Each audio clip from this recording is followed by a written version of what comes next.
Good morning, everybody. Welcome to the Inside Edge. It's Wednesday, June 18th. I'm going to go a little bit over today.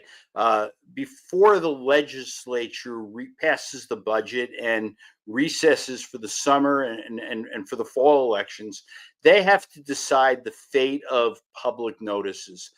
When the Star Ledger shut down their print editions in February, it triggered a crisis. How could local government obey the public notice law without newspapers? Now, there's a proposal that would end the requirement for municipalities and counties to place these lucrative public notices in newspapers, and instead it would allow them to post on their own websites and their own social media accounts.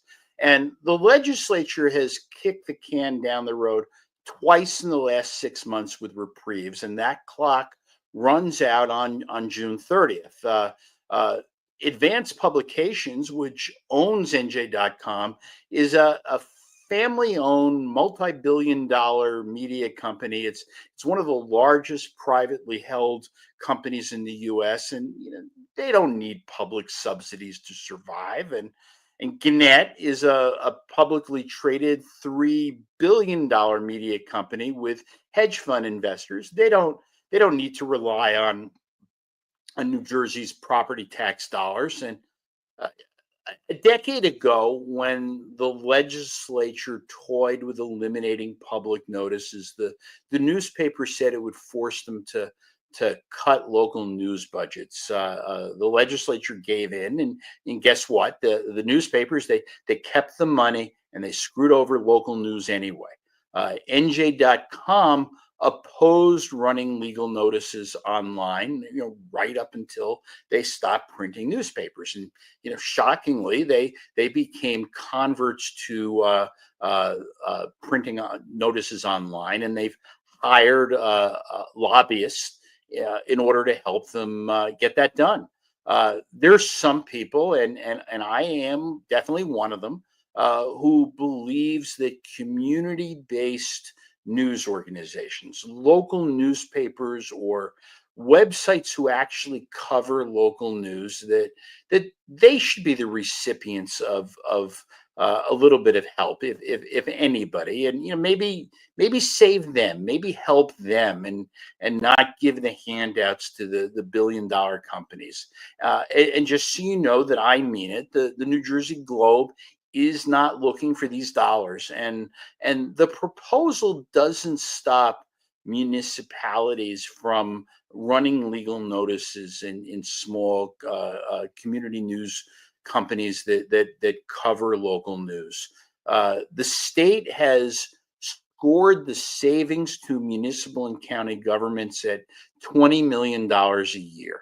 At what point do lawmakers who say they want to cut property taxes, at what point do they stop sidestepping opportunities to eliminate mandates, that unfunded mandates that could do exactly that? Uh, I want to talk about one other thing. Republicans in Congress have moved to defund PBS, which could also mean cuts to New Jersey PBS. So they're spending thousands of dollars a month on their own lobbyists to claw back money from the state budget.